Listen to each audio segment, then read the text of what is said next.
રામ રામ ને સીતારામ બધાને. કેમ છો બધાય? મારા ખ્યાલથી બધાય મજામાં જ હશો, ઓકે હશો. તો આ છે તુલસી શ્યામના ગરમ પાણીના કુંડ. તો મને લાગતું હતું કે ગરમ નહીં હોય, પછી મેં અડેકા તો બહુ જ ગરમ હતું, હું ભાગી ગઈ. પછી હું નીચે બેસીને નાતી હતી. ત્યાં અંદર પણ નાહી શકીએ ને ઓલી સાઈડ પગથિયા પણ છે, સામે દેખાતા હશે તમને. અને મને કમેન્ટમાં લખજો કે ગરમ પાણીના કુંડ તુલસી શ્યામ કોણ કોણ ગયું છે, ને આ ગરમ કઈ રીતે રહે છે એ તમને બધાને ડાઉટ હશે. તો એ પણ તમને આ વિડીયોમાં સોલ્યુશન મળી જશે તેનો પણ. તો ક્વેશ્ચનનો આન્સર આપણે જાણી લઈએ. તો આ જે છે ને પાણી, તેનું નીચે આ 6-7 ફીટનું પાણી હશે, એના નીચે લાવા હોય. એના નીચે લાવા છે અને એ લાવાના બુલબુલિયા ઉપર આવે અને ફૂટી જાય.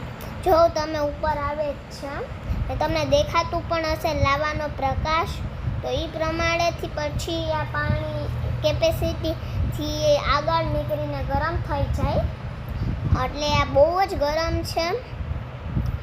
ને મને કમેન્ટમાં જરૂર જણાવજો કે કોણ કોણ તુલસી શ્યામ ગયું છે ને આ ઉપર ચડ્યું છે. તુલસી શ્યામનું મંદિર છે ઉપર, ત્યાં કોણ કોણ ચડ્યું છે. ને આ તમને બધી સાઈડ આવી પારી દેખાતી હશે, એની માથે આપણે ચાલીને પણ આ સાઈડ આવી શકીએ.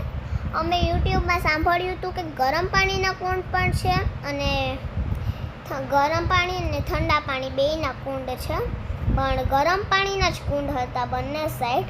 હું નહોતી ચાલી આ પારી ઉપર, કેમ કે સેવા હોય તો પછી લપટી જાય એમ. અને ઓલી સાઈડ તો એકદમ સાફ પાણી હતું ને આવી પારમાં પણ સેવાર નહોતો. આ બધા ઓલા આમ પિક્ચર્સમાં લખ્યું છે ગરમ પાણીના કુંડ કાંઠે જવાનું. એમાં તો પહેલાં બધાય નાતા અંદર પડીને, પણ હવે ન નાહી શકીએ કેમ કે બહુ જ ગરમ પાણી છે.